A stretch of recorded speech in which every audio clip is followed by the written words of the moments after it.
तमसो मा ज्योतिर्गमय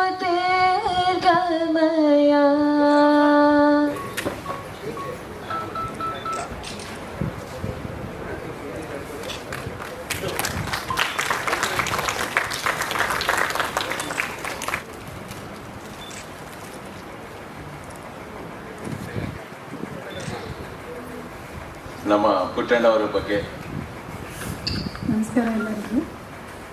ನನ್ನ ಈ ಫಂಕ್ಷನ್ಗೆ ಕರೆದು ಸನ್ಮಾನ ಮಾಡಿದ್ದಕ್ಕೆ ತುಂಬ ತುಂಬ ಧನ್ಯವಾದಗಳು.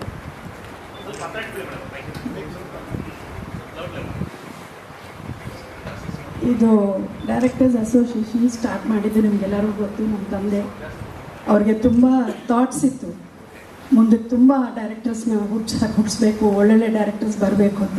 ಆ ಉದ್ದೇಶದಿಂದ ಇದು ಸ್ಟಾರ್ಟ್ ಮಾಡಿದ್ರು. ಬಟ್ ಅನ್ಫಾರ್ಚುನೇಟ್ಲಿ ನಾವು ಅವ್ರನ್ನ ಕಳ್ಕೊಬೇಕಾಗಿತ್ತು. ಬಟ್ ಸ್ಟಿಲ್ ಅವ್ರ ಹೆಸರಿಂದ ಇವನ್ನೆಲ್ಲ ಮಾಡ್ತಿರೋದು ನಮ್ಗೆ ತುಂಬ ಖುಷಿ ಆಗ್ತಾ ಇದೆ. ನಮ್ಮನ್ನು ಕರೆದು ಸನ್ಮಾನ ಮಾಡಿ ಪ್ರೀತಿಯಿಂದ ಕಳಿಸ್ಕೊಡ್ತಿದ್ದಾರೆ. ನಮಗೆ ತುಂಬ ಥ್ಯಾಂಕ್ಸ್. ನಿಮ್ಗೆಲ್ಲರಿಗೂ ತುಂಬ ಥ್ಯಾಂಕ್ಸ್.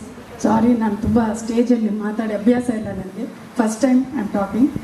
ಏನಾದರೂ ತಪ್ಪಿದರೆ ದಯವಿಟ್ಟು ಕ್ಷಮಿಸಿ.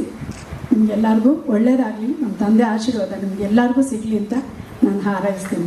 ನನ್ನ ತಾಯಿ ನಿಮಗೆಲ್ಲರಿಗೂ ಅವ್ರ ಬ್ಲೆಸ್ಸಿಂಗ್ಸ್ನ ಕಳಿಸಿದ್ದಾರೆ. ಅವ್ರು ಬರೋಕ್ಕಾಗಿಲ್ಲ ಈ ಸಲ, ಸೊ ನನ್ನ ಮೂಲಕ ಹೇಳಿ ಕಳಿಸಿದ್ದಾರೆ. Thank you so much. ಧನ್ಯವಾದ. ಕಳೆದ ವರ್ಷದಿಂದ ಪುಟ್ಟಣ್ಣ ಕನಗಾಲ್ ಅವರ ಜಯಂತಿ ಮಾಡಬೇಕು ಅಂತ ಪ್ಲ್ಯಾನ್ ಮಾಡಿಕೊಂಡು ಲಾಸ್ಟ್ ಇಯರ್ ಮಾಡಿದ್ವಿ. 2ನೇ ವರ್ಷಕ್ಕೆ ಮತ್ತೆ ಬಂದಿದ್ದೀವಿ. ಅದು ನಮಗೆ ಕೊಂಡಜ್ಜಿ ಭವನನೇ ಸಿಕ್ಕಿದೆ. ಇಂಥ ಸಂದರ್ಭದಲ್ಲಿ ನಮಗೆ ಒಂದಷ್ಟು ಗಣ್ಯರು ಇಂಥವರೇ ಬೇಕು ಅನ್ನೋದು ನಾವೊಂದು ಕಾರ್ಯಕಾರಿ ಸಮಿತಿ ಸಭೆಯಲ್ಲಿ ಲಿಸ್ಟ್ ಮಾಡಿಕೊಂಡು ಅವ್ರನ್ನೆಲ್ಲ ಕೇಳಿಕೊಂಡಾಗ ಎಲ್ಲರೂ ಬಂದು ನಮಗೆ ಪ್ರೋತ್ಸಾಹ ಮಾಡುವ ಮನೋಭಾವದಿಂದ ನಮ್ಮ ಜೊತೆ ಉಪಸ್ಥಿತರಿದ್ದಾರೆ. ಅದನ್ನು ನಾನು ಯಾವತ್ತೂ ಮರೆಯೋಕ್ಕಾಗಲ್ಲ. ಹಾಗೆಯೇ ನಮ್ಮ ಎದುರಿರುವಂಥ ನಮ್ಮ ಸಂಘದ ಸದಸ್ಯರಿರ್ಬೋದು, ಮಾಧ್ಯಮದವರಿರ್ಬೋದು, ಅಥವಾ ಆರೋಗ್ಯ ತಪಾಸಣಾ ಸಿಬ್ಬಂದಿಗಳಿರ್ಬೋದು, ಎಲ್ರಿಗೂ ನಾನು ನನ್ನ ನಮಸ್ಕಾರಗಳನ್ನು ತಿಳಿಸ್ತೇನೆ. ಜೊತೆಗೆ ಇವತ್ತು ನಮಗೆ ಮುಖ್ಯವಾಗಿ ನಮ್ಮ ಸಂಘವನ್ನು ಸ್ಥಾಪನೆ ಮಾಡಿದಂತಹ ಪುಟ್ಟಣ್ಣ ಕನಗಾಲರ ಹುಟ್ಟಿದ ದಿನ. ಈ ಹುಟ್ಟಿದ ದಿನವನ್ನು ನಾವು ಅದ್ಧೂರಿಯಾಗಿ ಮಾಡಬೇಕು ಅಂತ ಪ್ಲ್ಯಾನ್ ಮಾಡಿದ್ದೀವಿ. ಅದು ಇಷ್ಟರ ಮಟ್ಟಿಗೆ ಜಯ ಸಿಕ್ಕಿದೆ ಅಂತ ಅನ್ಕೋತೀನಿ. ಯಾಕೆಂದರೆ ಇವತ್ತು ಬೆಳಗ್ಗೆನೇ ಮಳೆ ಇದ್ದಿದ್ದರಿಂದ ಎಲ್ಲರೂ ಬರೋಕ್ಕಾಗಿಲ್ವೋ ಅಥವಾ ಈಗ ಬರ್ತಾ ಇದ್ದಾರೋ ಗೊತ್ತಿಲ್ಲ. ಆದರೂ ಕೂಡ ಇಷ್ಟು ಜನ ಸೇರಿದ್ದಾರೆ. ಅದಕ್ಕೆ ನಿಮಗೂ ಕೂಡ ನನ್ನ ನಮಸ್ಕಾರ. 1984ರಲ್ಲಿ ನಮ್ಮ ಸಂಘ ಸ್ಥಾಪನೆ ಆಯಿತು. ಸ್ಥಾಪನೆ ಆದಾಗ ಅವ್ರ ಜೊತೆ ಜಾಸ್ತಿ ಒಡನಾಟ ಇದ್ದವರು ಸುಬ್ರಹ್ಮಣ್ಯ ಸರ್ ಅಂತ ಅನ್ಕೋತೀನಿ. ನಾನು ಡೇಟು June 4th ರಿಜಿಸ್ಟರ್ ಆಗಿದೆ ಅಂತ ಹೇಳಿದ್ರು ಕೂಡ ಇಲ್ಲವೇ ಅದಕ್ಕೆ ಮುಂಚೆನೇ ಆಗಿದೆ ಅಂತ ಎಚ್ಚರಿಕೆ ಗಂಟೆ ಥರ ನಮಗೆ ಅದನ್ನು ತಿಳಿಸಿದವರು ಸುಬ್ರಹ್ಮಣ್ಯ ಸರ್. ಯಾಕೆಂದರೆ ಯುಗಾದಿ ಮುಂಚೆನೇ ಇವರು ಸಂಘವನ್ನು ಎಲ್ಲ ಮಾಡೋಕ್ಕೆ ರೆಡಿ ಮಾಡ್ಕೊಂಡಿದ್ರು. ಆ ಸಂಘದ ಸ್ಥಾಪಕ ಸದಸ್ಯರು ಜೋಸೆಮನ್ ಸರ್ ನಮ್ಮ ಜೊತೆ ಇದ್ದಾರೆ.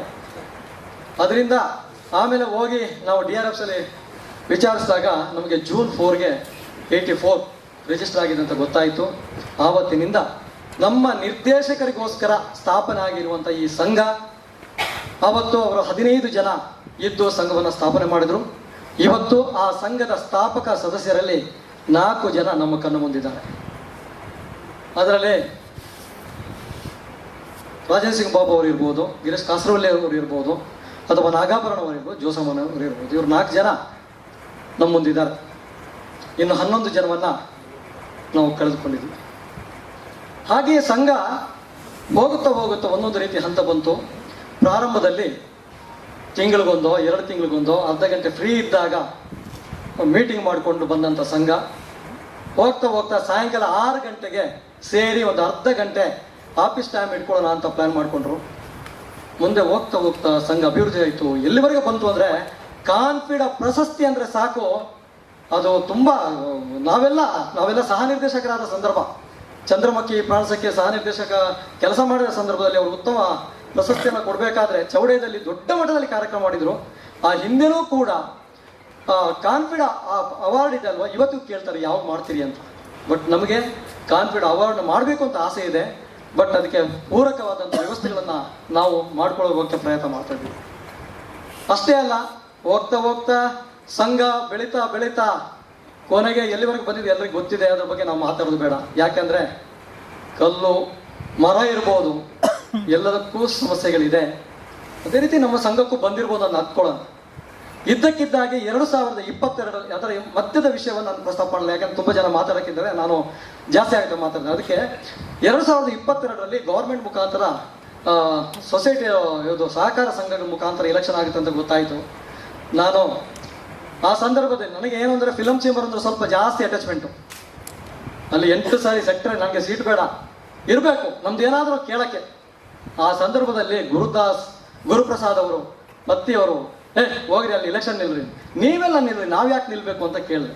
ಇಲ್ಲ ನೀವು ನಿಲ್ಬೇಕು ಅಂದರು. ಆಯಿತು, ಹೋಗಿ ನಿಂತ ತಕ್ಷಣವೇ ನನಗೆ ಒಂದು ಏನೋ ಡೌಟು, ಡೈರೆಕ್ಟ್ಗಳು ನಮ್ಗೆ ಓಟ್ ಹಾಕ್ತಾರಾ ಇಲ್ವ. ನಾನು ಮಾಧ್ಯಮದ ಕಡೆಗೆ ವಾಲಿದ್ದೆ, ಅದರಿಂದ ನನ್ನನ್ನು ಮರ್ತಿರ್ಬೋದು, ನನಗೆ ಓಟು ಅಷ್ಟು ಹಾಕ್ತಾರ ಅನ್ನೋ ಒಂದು ಭಯ ಇತ್ತು.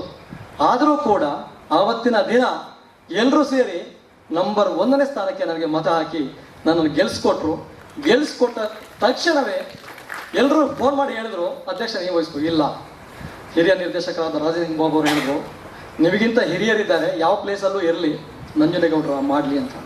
ಹಾಗೆ ನಂಜುನೇಗೌಡರು ಅಧ್ಯಕ್ಷರಾದರು.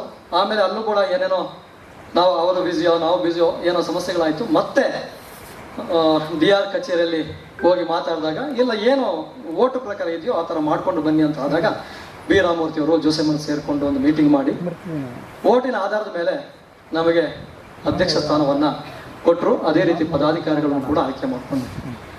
ಆದರೆ ನಾನು ಅಧ್ಯಕ್ಷ ಸ್ಥಾನದ ಆಕಾಂಕ್ಷಿನೂ ಅಲ್ಲ, ನನಗೆ ಸೀಟುದು ಅವಶ್ಯಕತೆಯೂ ಇಲ್ಲ.